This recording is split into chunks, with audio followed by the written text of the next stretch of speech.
Hello everyone, welcome back to another episode of r/ProRevenge. In today's episode, I went from school teacher to chairman of the board of a big company for the sake of revenge. Saved my friend's job and burned my creep of a boss. Deny my employee claim and tell me if I don't like it, I can leave. I'll withdraw everything from your company and watch you disintegrate. Before we get started, make sure to subscribe so you will never miss a video. So let's get started. I went from school teacher to chairman of the board of a big company for the sake of revenge. When I was a tiny kid, my father was my best friend. He worked multiple jobs to support my family, all while powering his way through law school.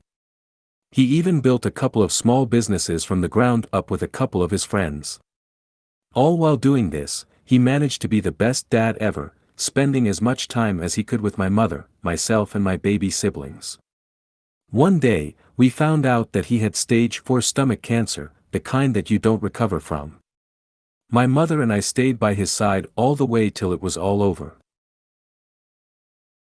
The last memory I have of my father was when he was completely immobile, practically a vegetable at this point, with tubes going in and out of his body, and me just praying that he'd still be able to remember who I was. All the guy could do was smile at me just to let me know he still recognized his son, even if the doctors told us most of his memories would be gone. Eventually, he fell into a coma for some days before waking up to say goodbye to my mother, who was by his side when he died.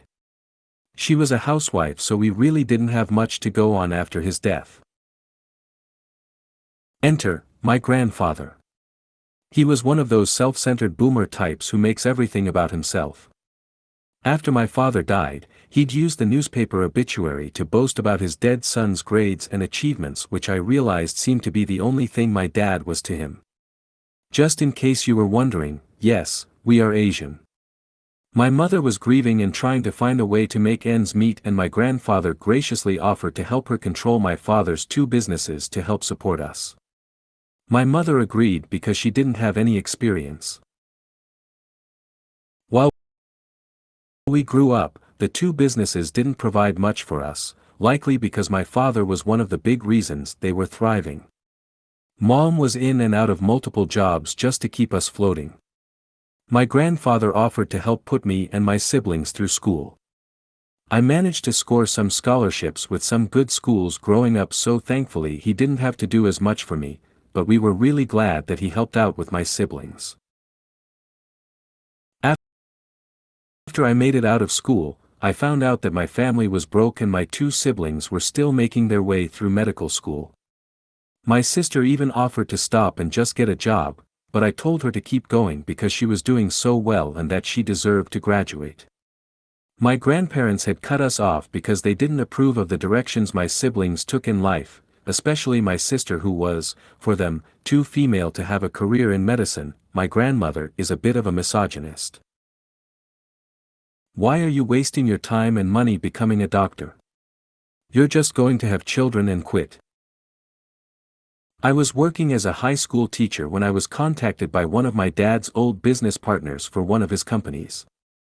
After I asked him about how the company was doing, he told me that my grandfather, who was still in control of my father's shares, was siphoning money from the company for himself, and he was earning way more than he was giving me and my siblings for our education.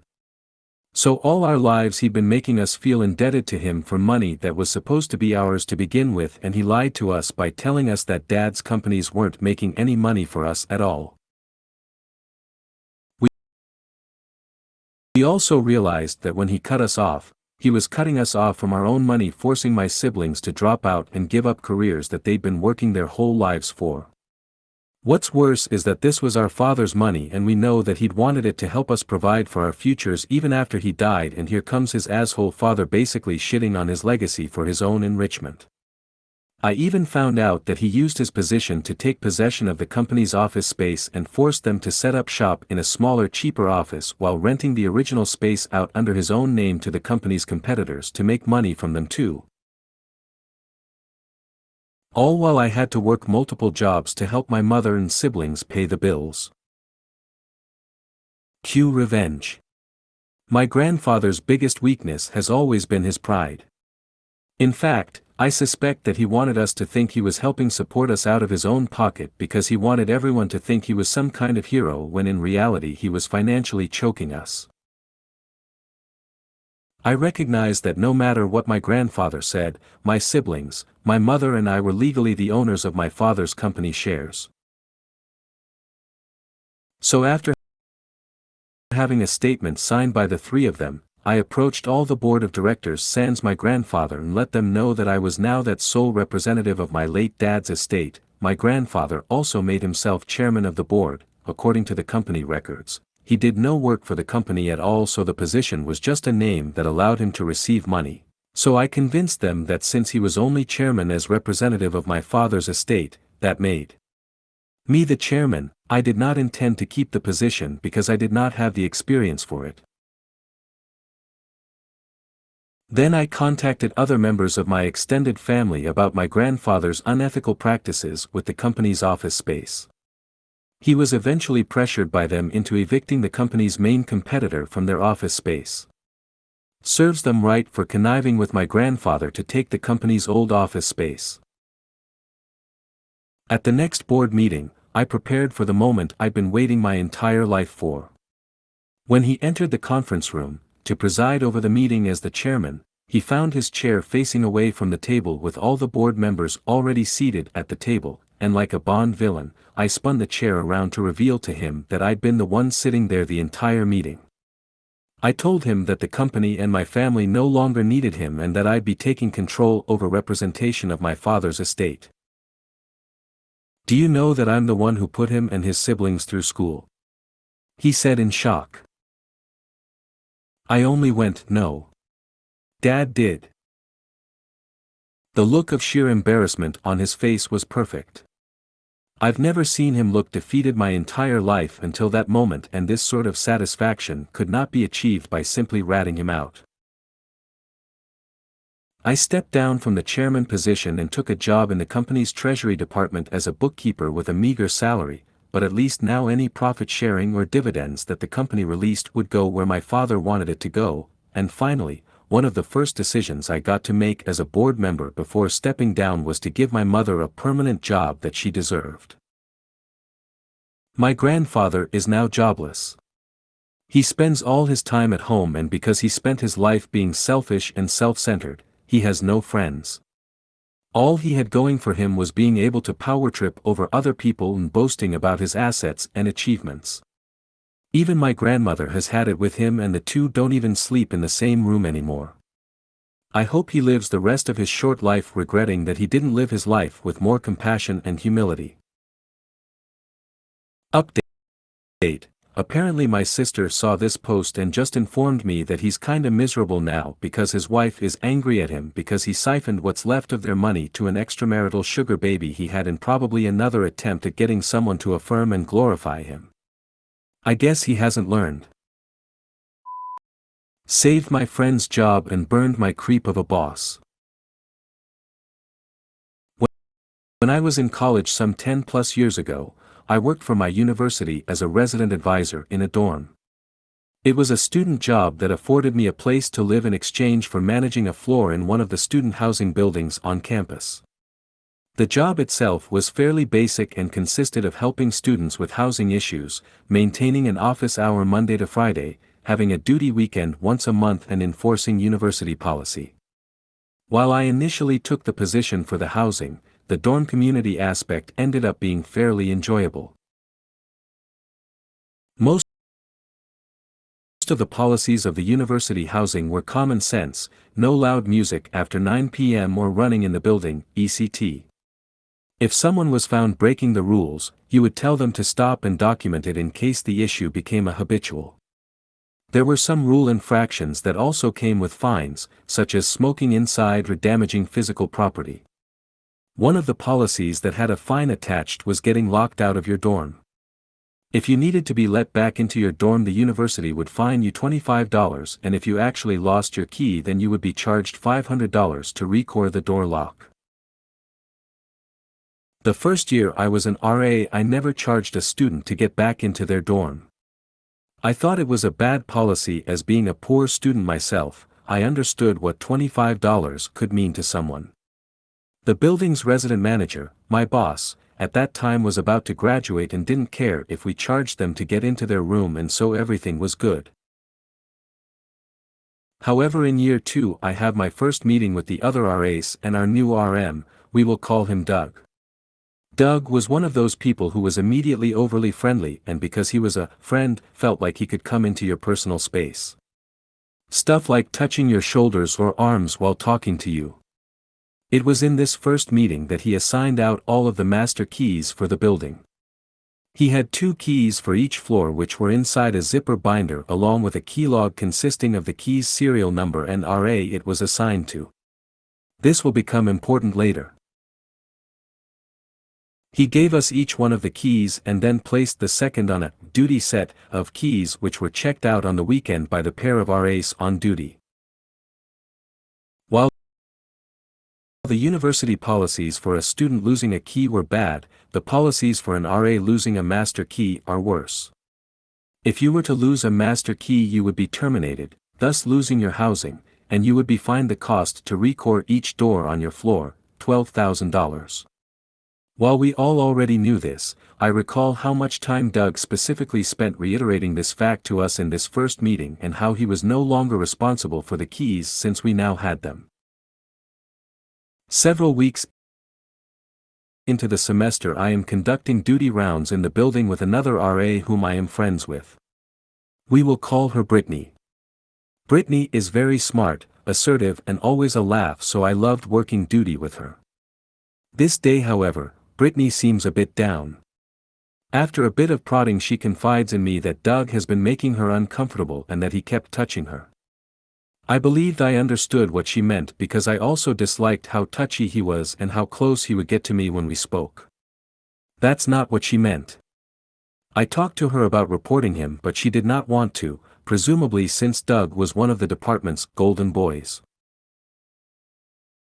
Brittany said she had had enough, so she told him off and didn't think it would happen again, but asked me to stick around her any time he was around. After learning what Brittany told me, I asked another female RA who I was friends with what she thought of Doug. While she didn't claim he had done anything to her, she did express that she didn't like being alone with him.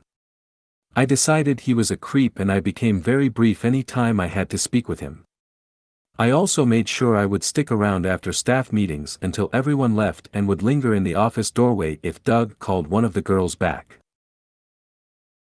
The year goes on and I continue doing my job just as I had the year before. I document major and minor incidents, but I don't ever document letting students back into their dorms. One weekend I am on duty and get a notification on the duty pager, a pager, from a student. I call them and they are locked out on another floor. I grab the duty set keys and head to let them back into their dorm. In the hallway I run into Doug, who asks what I am doing. We have a brief exchange. I tell him I am letting a student into their room and I continue about my way thinking nothing of it. The following Monday I am called into the office. I am asked about the student I let into his room and how often I have to let people in. I am honest and tell him that I never charge the students and I do it several times a month. Apparently, because the students are informed of the policy and their responsibilities when they accept the keys, he considers my failure to charge them to be theft from the university. He had apparently reviewed all of the reports submitted under my user ID and seen that I had never charged anyone for being let back into their dorm, and told me that he was referring me for disciplinary action. The disciplinary action did not go far, or at least no one higher up ever spoke to me about that situation. For me though, this drew a line that only served to reinforce my opinion of him. School continues much as it had. A few months before the end of the year I am again doing duty rounds with Brittany, who is clearly upset. Apparently, a few nights prior she had a late night and a few drinks with friends. Early the next morning a student had awoken her from her drunken stupor because they had locked themselves out of their dorm. Still half asleep, she grabbed her master key and let the student in. When she returned to her room, instead of putting the key up, she had instead set it on her counter where it then fell into the trash.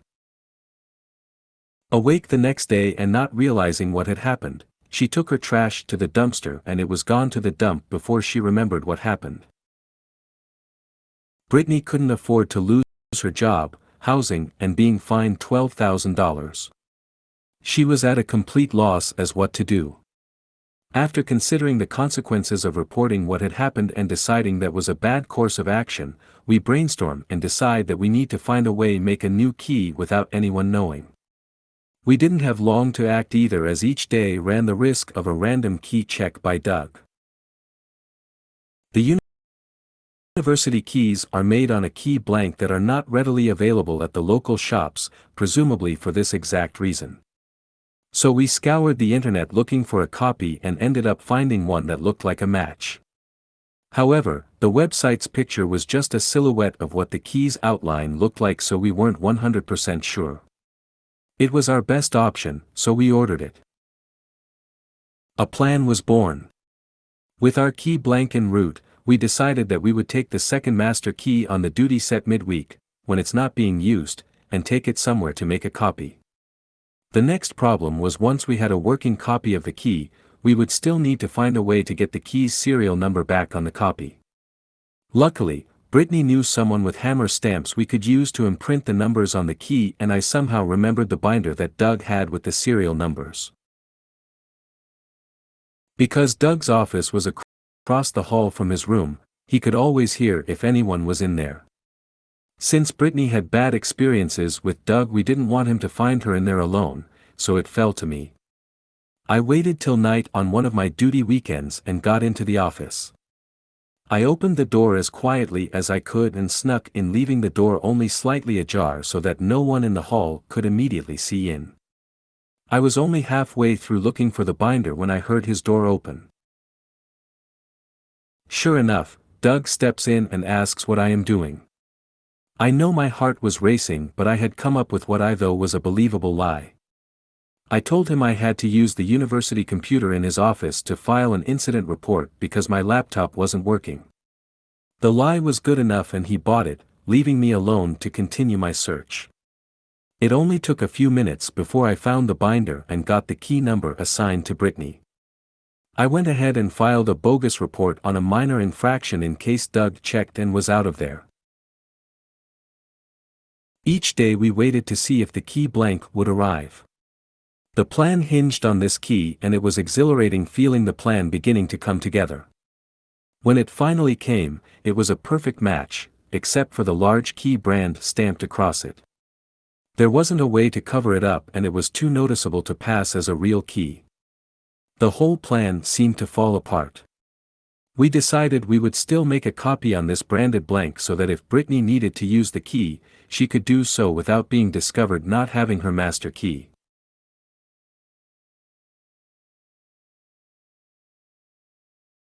Brittany waited till midweek and took the second master key off of the duty set to use to make a copy. Once she had it, we talked over the plan and joked about how nice it would be if we could just change the numbers on the second key to match the serial number of the first. While that seemed like it probably wouldn't work, we decided to look at how many numbers would have to be changed. It was 0. In our first meeting where Doug had assigned us keys, where he stressed how we would be fired if we lost these keys, he had accidentally issued Brittany his copy. We realized we didn't have to do anything else and Brittany put her master key in her lockbox. After 2 weeks, no one had noticed that the duty set was missing a key. Because we were tired of waiting, we had a student pretend to get locked out while Brittany was in town. The responding RA didn't have a clue and was confused why none of the keys worked, and they called up Doug. Doug couldn't seem to get any of the keys to work either, and so he called Brittany back to the dorm, so that he could use her master key. A task in which she was happy to assist.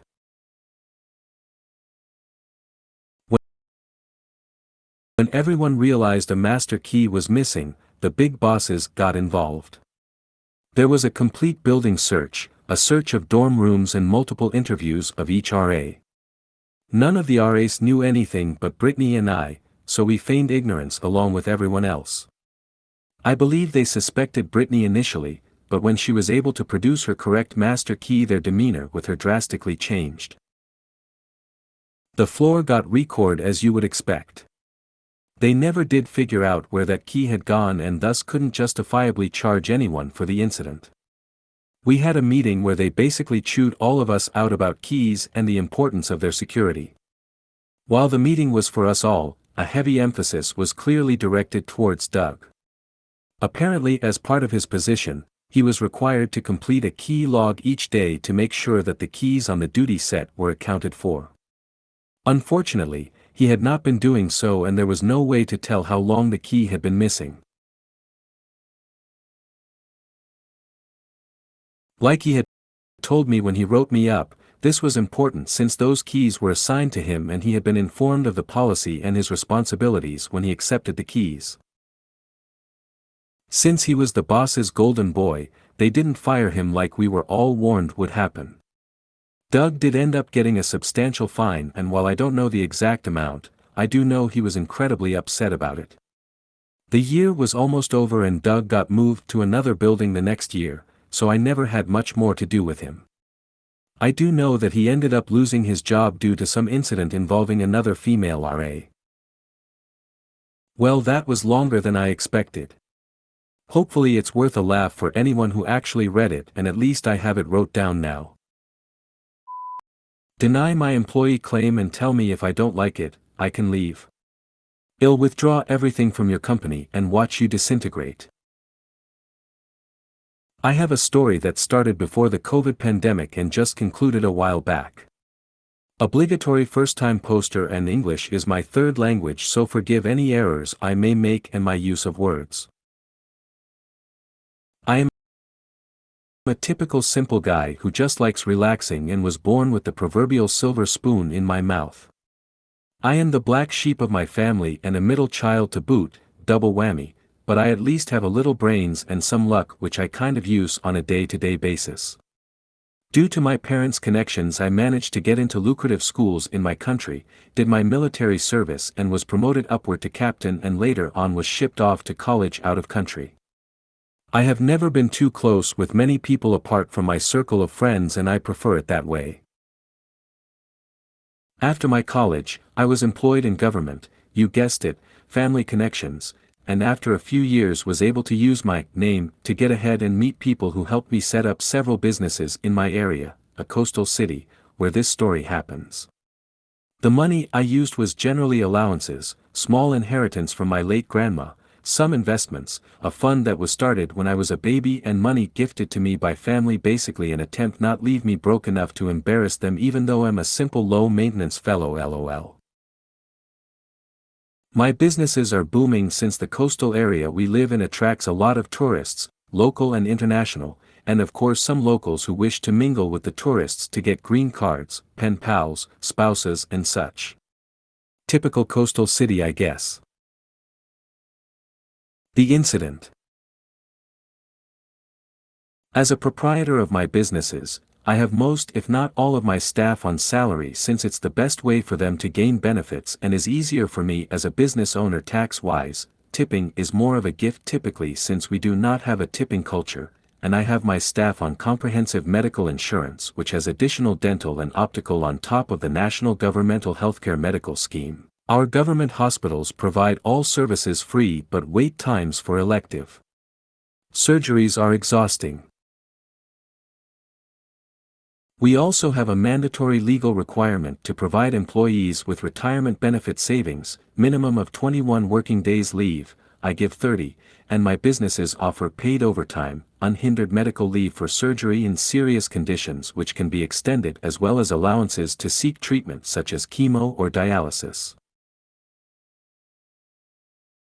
One of my female employees, an older lady who is brilliant and had moved up the ranks to manager and was adored by all, was booked for a hysterectomy since, as she told me, she was at risk of cervical cancer as her mother had passed from it a few years back, and since she already had 4 kids it was the most logical step.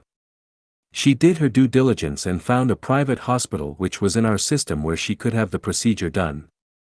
On the planned date she applied for leave days, which we obviously rejected since this fell under the scope of medical leave. She went on to have the procedure successfully and had a quick recovery time.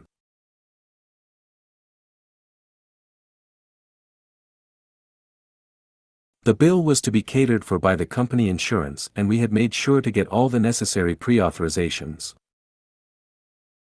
A few months later she came to work looking distraught, and in all honesty, we thought that she had been told that she had gotten cancer since she had asked for a day off to go for review and tests, but what happened was much worse.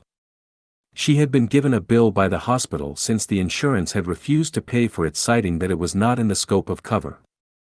We were livid since we had made sure everything was in effing order. I sent my accounts manager to go have a talk with the insurance people as we tried to calm her down. The manager came back super angry and told me that basically after showing them the evidence, the insurance people just told him to buzz off. I decided to personally go visit that office and get a clear understanding of what was happening. They kept me waiting for an hour, and even after that had the audacity to inform me the director from the head office who was in the area had declined to meet me because he was quote-unquote busy. I was pissed to the high heavens, so I decided to go to their head office in the capital city, a 2-hour flight. The head office was no help and informed me that they had revised their policy and that it was not covered. I asked when the policy was revised. They informed me a month prior. I informed them the surgery was done 5 months prior and we had all the documentations. They claimed that it was 12 months retrospective. I inquired why I was not informed of it since this was big news, and I have held policies with them, and they told me that they had informed their large clients and would inform the other clients when their insurances were due for renewal. I demanded to speak to their boss, company vice president, since the CEO was not around, and they boldly told me he had no time for me and frankly that, in verbatim, we are a large company and have no time to argue semantics with low-end clients. If you don't like it, you can frankly leave and find a new insurance company. The revenge. If I had been initially pissed, I was full-blown mad. I was livid and filled with rage. In all my years I may have experienced some disrespect and I accepted it not to make problems, but this time it went too far. I decided in the heat of the moment to switch everything and be done with them. I flew back home and just plain went to the hospital and settled the bill in full and took the receipt to my employee, who initially insisted that she would do anything to pay me back, but I refused since it was no way her fault and it'll be damned if she pays for something that was way out of her control. I had a few days to cool down and talked with my directors. The words still etched on my mind. I asked how long it would take us to switch to another insurance. They went ahead and checked out a few large rivals of the insurance we had and discovered that if we switched it would take 6 months for the new insurance to provide full coverage. The firm we picked, who I'll call New Insurance, offered us a way better deal to the one we had, and not only comprehensive cover, dental and optical, they also included mental health cover, physiotherapy and occupational therapy cover, rehabilitative services, mobility device acquisition, prosthetics and wheelchairs for some of the disabled employees, smart cards for direct payment on outpatient visits, kind of like a debit card, and a dedicated team of relationship managers, death and funeral benefits, and an expanded coverage area plus up to 6 dependents plus spouse cover. It would cost me a little more, but I didn't really care. The people who dealt with us from our previous insurance, who I'll call Old Insurance, seemed unfazed that I was pulling my company from them since they thought it was just a small business. They looked puzzled when I came in with several people and a few boxes of documents. What they failed to realize was that apart from that one business, which is a restaurant, I have 3 popular bars, a cab company, a hotel resort, cleaning service chain, a building and residential guard service, and several rental buildings in the town and around the country. Their shock was compounded when they were informed by the lawyer just who I am, and the shock, awe, confusion and panic when they heard my family name was an extremely satisfying sight. Cue the pleading and attempted negotiations and apologies. It was so big that the news reached their head office, who sent not only their director, the one who was apparently too big to see me, but also their chief legal officer, chief financial officer and president of the company. I somehow also earned a personalized call from their CEO, who was abroad. No amount of sweet talking was changing my mind, and by the end of 6 weeks we had completely removed ourselves from the old insurance.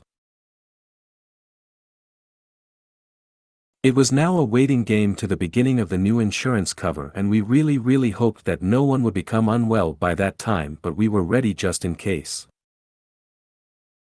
In that waiting time and after the new insurance commenced, I talked to my friends and my family on one of my holiday visits. My older brother's kids adore me, and my family kind of realized they were a-holes to me and are trying to re-enter my life, and thought that was that. Aftermath. My friends and family took my words and also pulled their businesses from the insurance to other insurances. The company took such a huge hit, and when COVID came around and was a big deal, they were barely floating. They went into receivership soon after and were acquired by the insurance I had moved to, who happened to be their greatest rivals. The directors and CEO were given their golden parachutes and resigned, and most of their employees were luckily retained apart from the senior executives, including the ones who told my manager to buzz off. In a cruel twist of irony, the building they were operating on in our town was sold, and if you guessed I purchased it, you would be absolutely correct. I decided to remodel the inside and turn it to a business rental space. All in all, it was a bit of a sweet payback, and wherever they are, I hope those disrespectful guys learn that everyone is human and they are not above anyone, and remember that karma is a cold and heartless witch. If you made it to the end of the video, thanks for watching. Don't forget to like, subscribe and share, and we will see you in the next video.